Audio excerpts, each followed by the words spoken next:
ಚಿತ್ರದುರ್ಗ ಜಿಲ್ಲೆಯ ಚಳ್ಳಕೆರೆ ನಗರದಲ್ಲಿ ಭದ್ರಾ ಮೇಲ್ದಂಡೆ ಯೋಜನೆ ಕಾಮಗಾರಿಗಳ ವಿಳಂಬವನ್ನು ಖಂಡಿಸಿ ಕರ್ನಾಟಕ ರಾಜ್ಯ ರೈತ ಸಂಘ, ಕಾರ್ಮಿಕ ಸಂಘ ಹಾಗೆ ಕೆಆರ್ಎಸ್ ಪಕ್ಷ ಸೇರಿದಂತೆ ವಿವಿಧ ಸಂಘಟನೆಗಳಿಂದ ತಾಲೂಕು ಬಂದ್ಗೆ ಕರೆ ಕೊಡಲಾಯಿತು.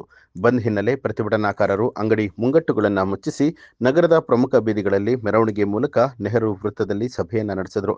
ಈ ಕುರಿತು ಮಾತನಾಡಿದಂಥ ರೈತ ಸಂಘದ ರಾಜ್ಯ ಉಪಾಧ್ಯಕ್ಷರಾದ ರೆಡ್ಡಿಹಳ್ಳಿ ವೀರಣ್ಣ, ಭದ್ರಾ ಮೇಲ್ದಂಡೆ ಕಾಮಗಾರಿ ವಿಳಂಬ ಆಗ್ತಿರುವುದರಿಂದಾಗಿ ರೈತರು ತೀವ್ರ ಸಂಕಷ್ಟಕ್ಕೆ ಸಿಕ್ಕಾಕೊಂಡಿದ್ದಾರೆ.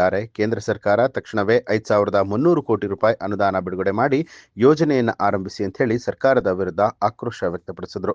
ಈ ವೇಳೆ ಪ್ರತಿಭಟನೆಯಲ್ಲಿ ದುರ್ಗಾಪುರ ಬೋರಯ್ಯ, ನಾಗರಾಜ್, ರಾಜಣ್ಣ, ಚನ್ನಕೇಶವ, ಸತೀಶ್, ಇಂದಿರಮ್ಮ, ಬೋರಯ್ಯ, ಗಂಗಮ್ಮ, ಶಿವಣ್ಣ ಸೇರಿದಂತೆ ನೂರಾರು ಕಾರ್ಯಕರ್ತರು ಉಪಸ್ಥಿತರಾಗಿದ್ದರು.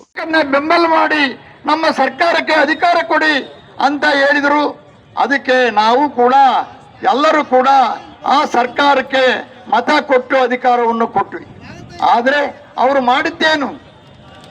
ಏನು ಮಾಡಕ್ಕಾಗಲಿಲ್ಲ. ಏನು ನಮ್ಮ ಭದ್ರಾ ಡ್ಯಾಮಿನಿಂದ ಅಲ್ಲೊಂದು ಸ್ವಲ್ಪ ಇಲ್ಲೊಂದು ಸ್ವಲ್ಪ ಕೆಲಸ ಮಾಡಿ ಮತ ಕದಿ ಅಂತ ಕೆಲಸ ಮಾಡಿದರೆ ಹೊರತು ಯಾವುದೇ ಕೆರೆಗಳಿಗೆ ನೀರು ಬರ್ತಕ್ಕಂಥ ಕೆಲಸ ಮಾಡಲಿಲ್ಲ. ಆ ಕಾರಣದಿಂದ ತಿರ್ಗಾ ಮತ್ತೆ ನಾವು ಬಹಳಷ್ಟು ಚಳವಳಿ ಹೋರಾಟಗಳನ್ನ ಮಾಡಿದ್ವಿ. ತಿರ್ಗಾ ಮತ್ತೆ ನಮ್ಮ ಕಾಂಗ್ರೆಸ್ ಸರ್ಕಾರ ಏನು ನಿವೃತ್ತಿ ಆಗಿತ್ತು, ಮತ್ತೆ ನಮ್ಮ ಹತ್ರ ಬಂತು ಕಾಂಗ್ರೆಸ್ ಸರ್ಕಾರ. ನಮ್ಮ ಸರ್ಕಾರ ಬಿಜೆಪಿ ಅವರಿಗೆ ರೈತರ ಮೇಲೆ ಕಾಳಜಿ ಇಲ್ಲ ರೀ, ಅವರು ರೈತರ ಪರವಾಗಿಲ್ಲ ರೀ, ಅವರು ಹೊರ ದೇಶದ ಆ ಕಡೆ ಈ ಕಡೆ ಇದ್ದಾರೆ, ಅವ್ರು ಯಾರೂ ರೈತರ ಪರವಾಗಿಲ್ಲ.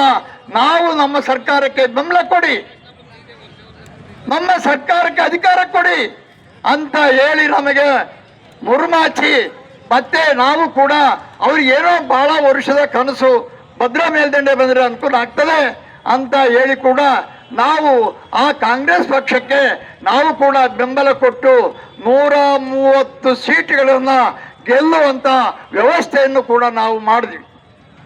ಅದೇ ಈಗ ಇರ್ತಕ್ಕಂಥ ಮಾನ್ಯ ಮುಖ್ಯಮಂತ್ರಿಗಳು, ಉಪಮುಖ್ಯಮಂತ್ರಿಗಳಾದಂಥ ಸಿದ್ದರಾಮಣ್ಣ, DKC ಅವರು, ನಾವು ಆ ಮೀಟಿಂಗ್ನಲ್ಲಿ ಹೋಗಿದ್ದೆ.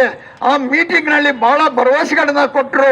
ನಮ್ಮ ಸರ್ಕಾರ ಈಗ ನಿಮ್ಮ ಭದ್ರಾ ಮೇಲ್ದಂಡೆ ಯೋಜನೆ ಏನು ಕಾರ್ಯಕ್ರಮ ಆಗಿದೆ, ಅದಕ್ಕೆ ನಾವು ಎಲ್ಲ 4 ತಾಲೂಕುಗಳಿಗೂ ಕೂಡ ನೀರನ್ನ ಹರಿಸುವಂತ ಕೆಲಸವನ್ನ ಮಾಡ್ತೇವೆ.